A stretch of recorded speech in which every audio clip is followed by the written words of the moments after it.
दोस्तों, प्यारे बच्चों, ये कुछ आपके सामने रखा हुआ है, गत्ते का बना हुआ है। क्या आप समझ सकते हैं, बता सकते हैं ये कहाँ से मिला होगा? ये, हाँ, आपने सही अंदाजा लगाया। ये जो फैन आता है, सीलिंग फैन, उसके सुरक्षा के लिए ये रहता है। अब आज हम देखेंगे कि इसका उपयोग क्या कर सकते हैं। इसको खरीदा तो गया नहीं, तो इसको, ये कबाड़ है, कबाड़ में दे दिया जाता, हमने इसको रख लिया। अब देखेंगे इससे हम क्या पढ़ सकते हैं। ये आपके सामने कुछ बनकर के तैयार हुआ है और अभी और एक बनाया जाएगा। अरे बंद कर दो। ये भी कुछ इस तरह से चिपका देते हैं। अभी बड़े ही मज़ेदार चीज़ें बन जाएंगी जिससे हम इसको टीएलएम के रूप में प्रयोग कर सकते हैं। बंद कर दो। तो जैसा आप देख पा रहे हैं, इसको मैं इस तरह से ऐसे ऐसे चिपका रहा हूँ। मतलब रंगीन कागज, उसको इस तरह से लगाया जा रहा है। ये जैसा आप देख पा रहे हैं, डिफरेंस कलर के जो है इनको लगा करके और एक आकार दिया जा रहा है सुंदरता प्रदान करने के लिए। पार्ट लेते हैं और इसमें भी हम इस तरह से चिपकाएंगे।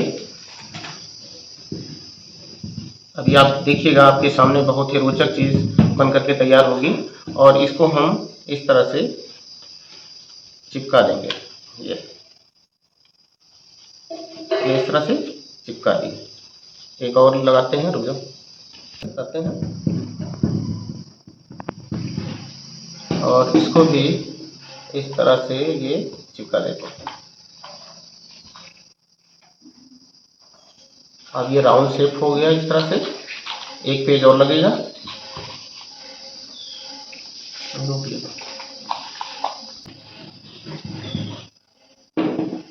और फिर इसको हम इस तरह से चिपका देते हैं। और चिपकाने के बाद में हम देखते हैं कि ये चारों तरफ से येलो कलर में दिखाई पड़ने लगा।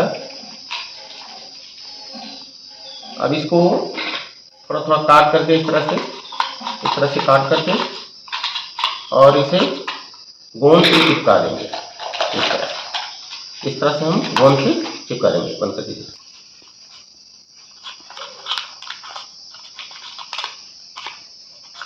इसी को कहते हैं कबाड़ से जुगाड़।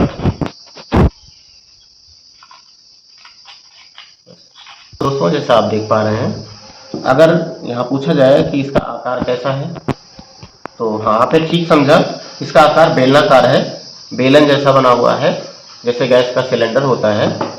और ये इस तरह से हमने इस पर धागे चिपका दिए हैं। अभी हम इससे सीखेंगे और कुछ। देखिए, ये हमने यहाँ पहले से गोंद लगा रखा है और इसको मैं इस तरह से चिपकाता हूँ, इस तरह से, और कुछ नया स्वरूप देने का प्रयास करता हूँ। अभी आपके सामने होगा, आप अंदाजा लगाइए इससे क्या बन सकता है, क्या क्या चीज़ें बना सकते हैं, क्या चीज़ें सीख सकते हैं।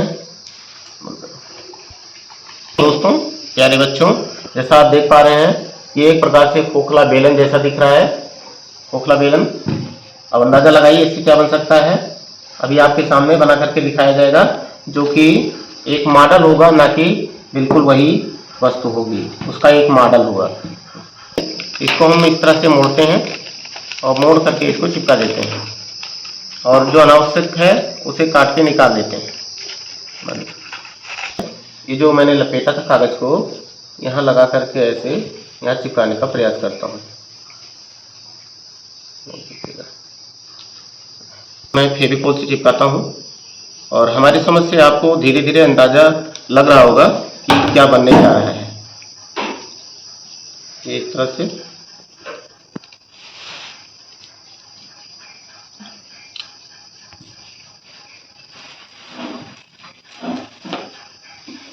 और इधर भी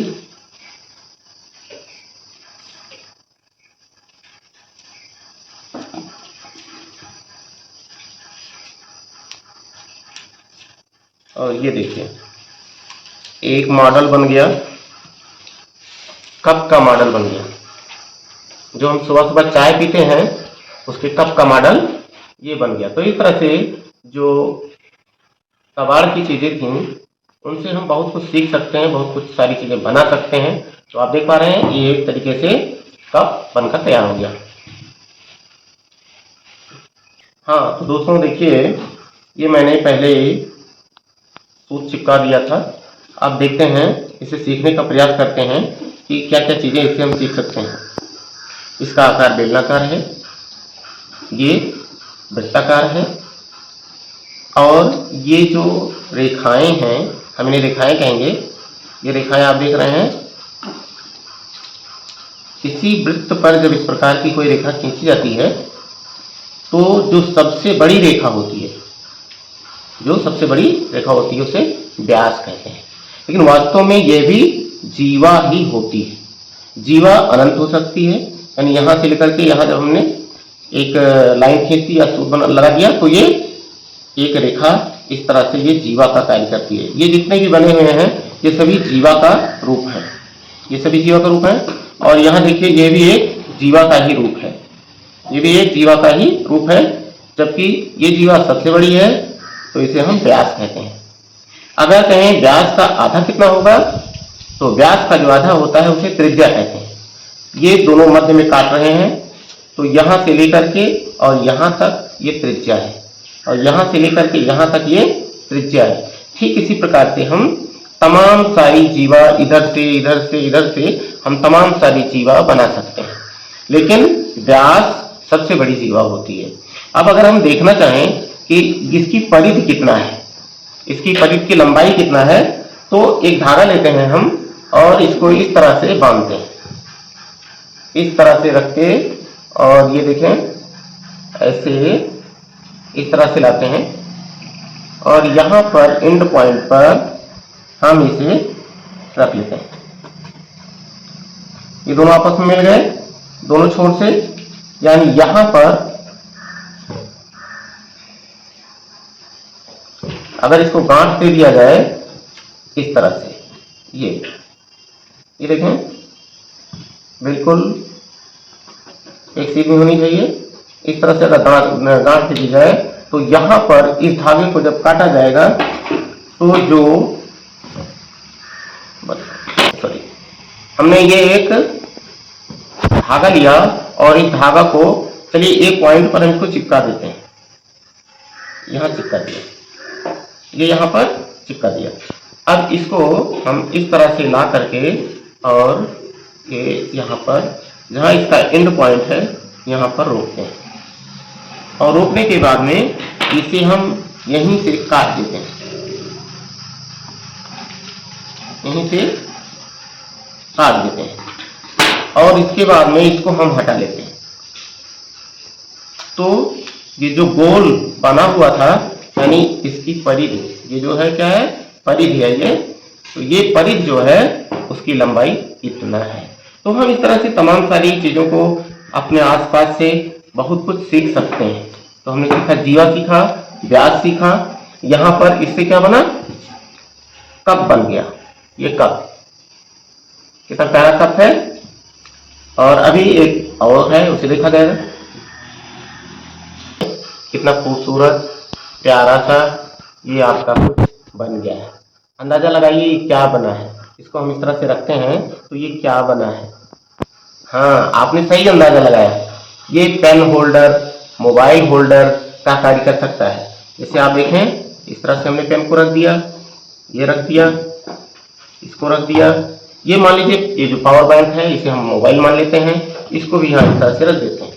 तो इस तरह से कितना प्यारा सा बिल्कुल जीरो निवेश, जीरो पैसे, बिना खरीदे हुए वस्तु से तमाम सारी चीजें इस तरह से बनाई जा चुकी हैं, आपके सामने हैं।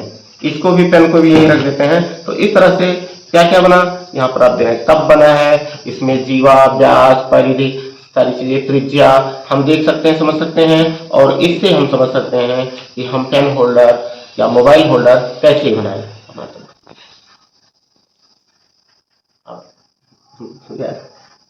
स्कूल का नाम है, ठीक है। इस तरह से आप देख पा रहे हैं, आपके सामने है वही जो सीलिंग फैन का टुकड़ा था, जो उसे सुरक्षित रखने के लिए था, उसी से ये सारी चीजें बनाई गई हैं। धन्यवाद। और ये कप आपके सामने, और ये इससे हम जीवा, व्यास, त्रिज्या समझ सके, परिधि के बारे में जान सके। और ये पेन होल्डर, मोबाइल होल्डर, इस तरह से हम जो कि सीलिंग फैन में था, छोटा छोटा सामान जो कि किसी काम के लिए लायक नहीं था, गत्ता था, उससे हमने ये सारी चीज़ें बनाई हैं। धन्यवाद। प्यारे बच्चों, अभी तक ये जो कप था अधूरा था, क्योंकि यहाँ ये बंद नहीं था, पहले ऐसे ये रह गया था। तो अब ये पूरा कप के समान है और चाय हम पी सकते हैं। और इसको ये खोखला है, खोखला है कि नहीं है, इसको हम खोखला बेलन भी कह सकते हैं, बेलनाकार है, में